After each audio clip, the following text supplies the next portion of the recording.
This video is for educational purpose. Everything you will listen in this video is taken from internet or any book or any documentary which is available for public. यूँ तो crime का हर case sensitive होता है, लेकिन अगर किसी crime में धर्म को जोड़ दिया जाए तो ये और भी सेंसिटिव हो जाता है। लेकिन उस क्राइम से हटकर उठने वाले धार्मिक मुद्दों से केस सिर्फ उलझकर रह जाता है। ऐसी ही है आज की कहानी, जिसमें एक कॉन्वेंट में हुई कत्ल की साजिश में धार्मिक गुरुओं को ही शामिल पाया गया। साख बचाने के लिए धर्म की आड़ में सालों तक कत्ल की जांच को भटकाया जाता रहा, लेकिन तमाम कोशिशों के बावजूद एक चोर की गवाही ने आखिरकार उन कातिलों को अंजाम तक पहुंचा ही दिया। पर यह किसी राज्य में कत्ल की सबसे लंबी समय तक चलने वाली जांच वाला केस बन गया, जिसका फैसला 28 सालों बाद आया।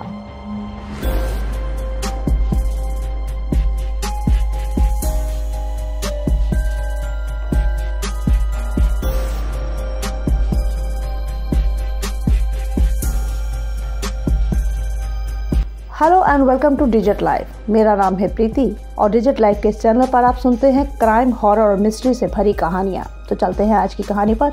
आज की हमारी कहानी है केरला से। ये कहानी है सिस्टर अभया की।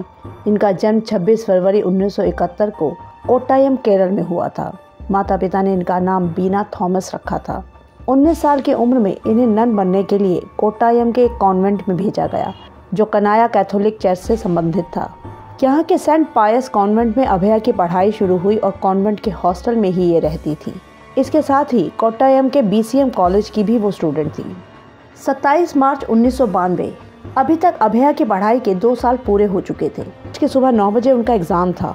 उससे पहले अभया और उनके रूममेट्स पढ़ने के लिए सुबह 4 बजे के करीब उठी। गर्मी का महीना था और केरला में तो वैसे ही गर्मी बहुत ज़्यादा होती है। कुछ देर पढ़ाई करने के बाद अभया को प्यास लगी। पानी लेने के लिए वो नीचे किचन की तरफ गई, क्योंकि कमरे में पानी खत्म हो चुका था। किचन में एक फ्रिज था, उसी से ठंडा पानी लेने के लिए अभया किचन में गई थी। उधर कमरे में उनकी फ्रेंड्स मुंह हाथ धोकर पढ़ने के लिए बैठी थी। आधा पौना घंटा बीतने के बाद उनका ध्यान गया कि अभया तो किचन से वापस ही नहीं आई है। थोड़ी देर और उन्होंने वेट किया, पर अब उन्हें चिंता होने लगी कि अभया वापस क्यों नहीं आई। अब ये रूममेट्स उठकर अभया को देखने के लिए निकली। ये नीचे किचन तक पहुंची, पर अभया वहाँ नहीं थी। उसे आवाज देते हुए उन्होंने पुकारना शुरू किया। इसी शोर से और लड़कियां भी उठ गईं। किचन में जाकर देखा गया तो फ्रिज थोड़ा खुला हुआ था, फर्श पर पानी बिखरा था और वहीं फ्रिज के पास अभया की एक चप्पल भी पड़ी थी, लेकिन अभया का कोई अता पता नहीं था। मदर सुपीरियर को यह खबर दी गई कि अभया लापता है। पूरे हॉस्टल में हंगामा मच गया और सभी अभया को ढूंढ रहे थे। इसी दौरान हॉस्टल कंपाउंड में बने एक कुएं के पास अभया की दूसरी चप्पल मिली। सबको ऐसा लगा कि कहीं अभया कुएं में तो नहीं गिर गई है। तुरंत पुलिस को कॉल किया गया। पुलिस ने आकर जांच की। जब अभया का कुछ पता नहीं चला तो फायर ब्रिगेड को फोन किया गया। फायर ब्रिगेड के कर्मचारी कुएं में अभया की तलाश में उतरे।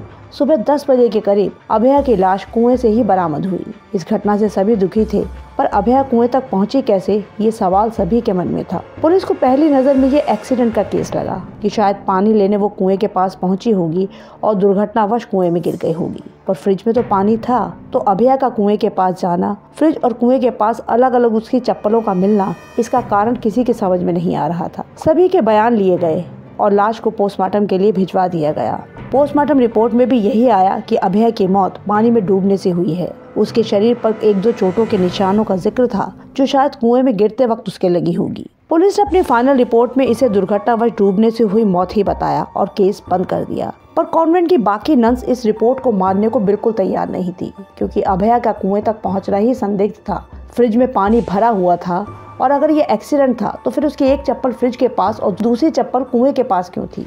60 के करीब नन्स ने उस वक्त के CM के करुणाकरन को लेटर लिखा कि लोकल पुलिस इस केस की ठीक से जांच नहीं कर रही है, इसलिए CBI से इसकी जांच करवाई जाए। उनके रिक्वेस्ट को माना गया, पर CBI से पहले क्राइम ब्रांच को इसकी जांच सौंप दी गई। कुछ दिनों की जांच के बाद क्राइम ब्रांच ने अपनी रिपोर्ट पेश कर दी। उनका भी यही कहना था कि अभया की मौत डूबने से हुई है और उन्होंने इसे आत्महत्या करार देकर केस को बंद कर दिया। पर कॉन्वेंट की नन इस रिपोर्ट को भी मानने को तैयार नहीं थी। आत्महत्या की रिपोर्ट को सिरे से नकार दिया गया। अभया बहुत ही सुलझी हुई लड़की थी, उसकी आत्महत्या का तो कोई कारण था ही नहीं। 15-20 मिनट पढ़ने के बाद अभया पानी पीने गई थी।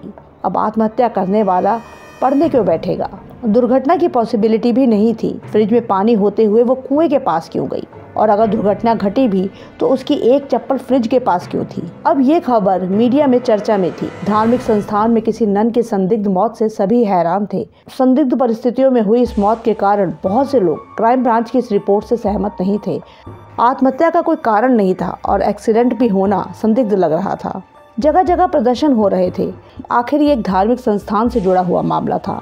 कॉन्वेंट की साख बचाने के लिए भी कई लोग इसमें कूद पड़े थे कि इस मामले को ज़्यादा ना उछाला जाए, पर वहीं जनता सच जानना चाहती थी, क्योंकि इतने समय में बहुत सी बातें सामने आई थी जो इस रिपोर्ट पर सवाल उठा रही थी।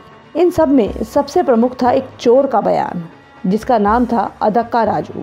राजू नाम का ये चोर 27 मार्च 1992 को पायस कॉन्वेंट की छत से तांबे की प्लेटें चुराने के लिए कॉन्वेंट के कंपाउंड में घुसा था।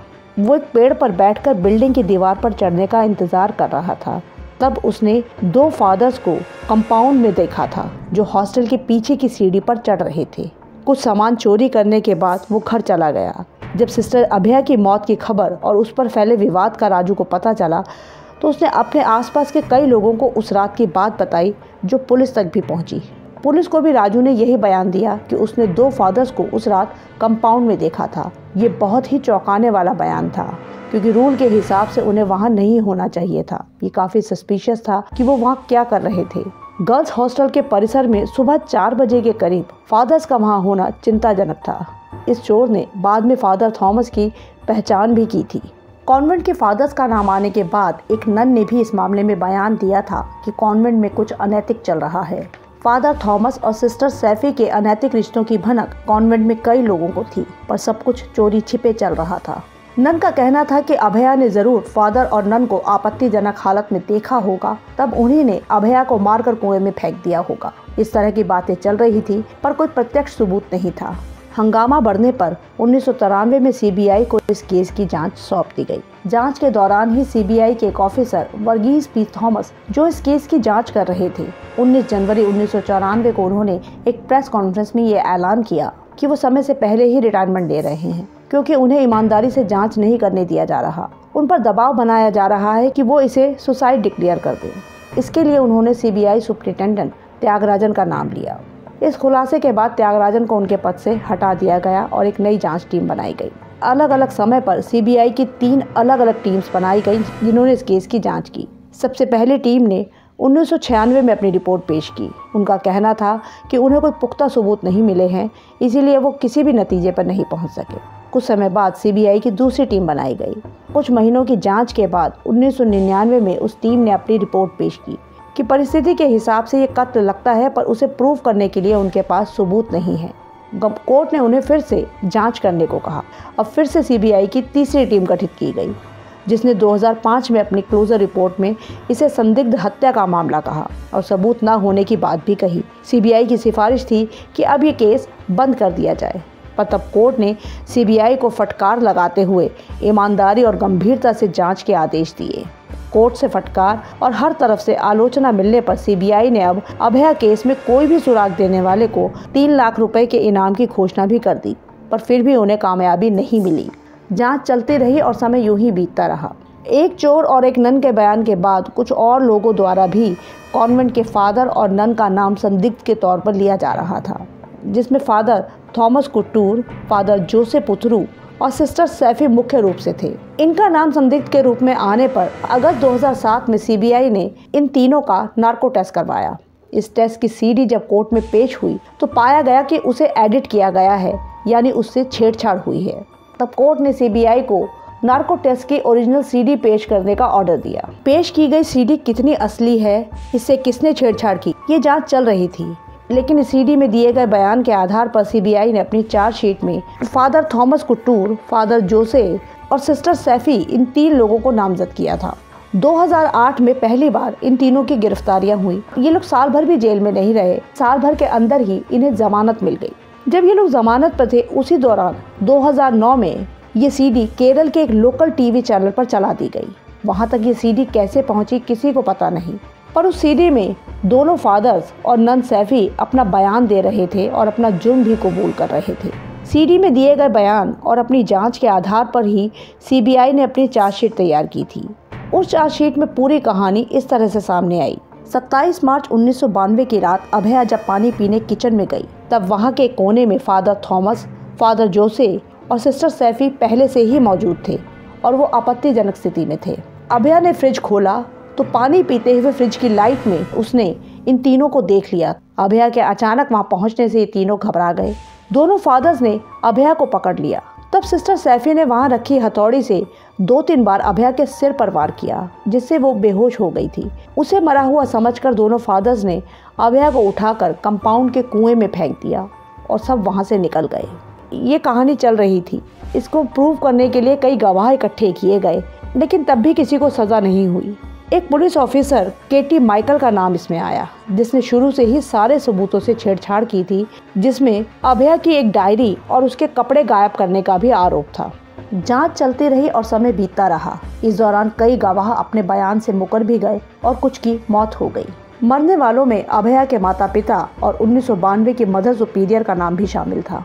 अदक्का राजू नाम का वो चोर, जो एकमात्र चश्मदीद था, उसके बयान के बाद पुलिस ने उसे ही गिरफ्तार कर लिया।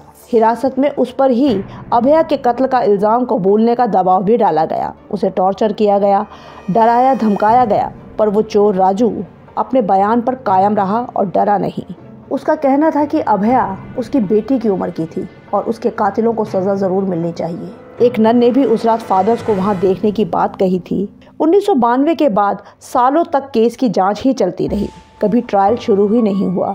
पूरी कहानी सामने थी, कातिल भी थे, पर यह केस किसी नतीजे पर नहीं पहुंच रहा था। जिस तरह से शुरू से ही इस केस में सबूत छिपाए गए, इस पे धार्मिक पॉलिटिकल दखलंदाजी का असर दिखता था। समय समय पर अलग अलग लोगों ने केस का रुख बदलने की हर संभव कोशिश की। कुछ लोग फिर भी इंसाफ के इंतजार में थे।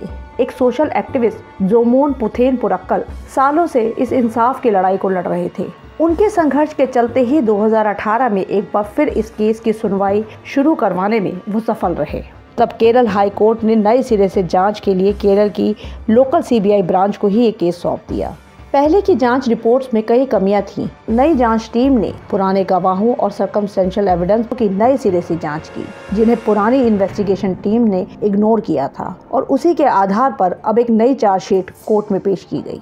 पुलिस ऑफिसर केटी माइकल को भी इस केस में दोषी बनाया गया, जिसने शुरू से ही सबूत मिटाने का काम किया था। 27 सालों के लंबे इंतजार के बाद 2019 में इस केस का ट्रायल शुरू हुआ और 1 साल बाद आखिरकार इस मामले में कोर्ट का फैसला आया। 22 दिसंबर 2020 को कोर्ट ने पायस कॉन्वेंट में सिस्टर अभया की हत्या के जुर्म में फादर थॉमस कुट्टूर और सिस्टर सैफी को उम्र कैद की सज़ा सुनाई और इन पर 5-5 लाख का जुर्माना भी लगा। दूसरे फादर जोसे और पुलिस ऑफिसर केटी माइकल को सबूतों के अभाव में बरी कर दिया गया। इस फैसले में मुख्य सबूत उस चोर की गवाही बनी जो अंत तक अपने बयान पर कायम रहा। किसी भी तरह के लालच या धमकी से वो प्रभावित नहीं हुआ और उसी ने बाद में फादर थॉमस की पहचान भी की। अदालत ने माना कि इस केस में जांच के दौरान कई सबूत छिपाए गए और कई सबूतों से छेड़छाड़ की गई।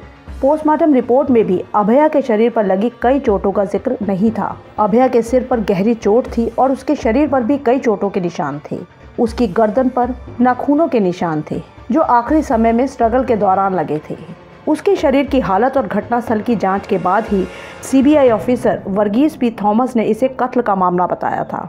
उनकी रिपोर्ट मानी जाती तो शायद ये केस सालों पहले ही सुलझ जाता। सर्कमस्टेंशियल एविडेंस थे जो इस फैसले का आधार बने। कोर्ट ने चोर की हिम्मत की तारीफ की। इत्तेफाक से वो एक अपराध का चश्मदीद बना था। सालों तक दबाव सहने के बाद भी उसने अपने बयान नहीं बदला और उसकी गवाही से ये केस अंजाम तक पहुंच पाया। कोर्ट का फैसला आने के बाद सभी बहुत खुश थे कि आखिरकार सिस्टर अभया को इंसाफ मिला, लेकिन सालों बाद आए इस फैसले की खुशी ज़्यादा लंबी नहीं चल पाई।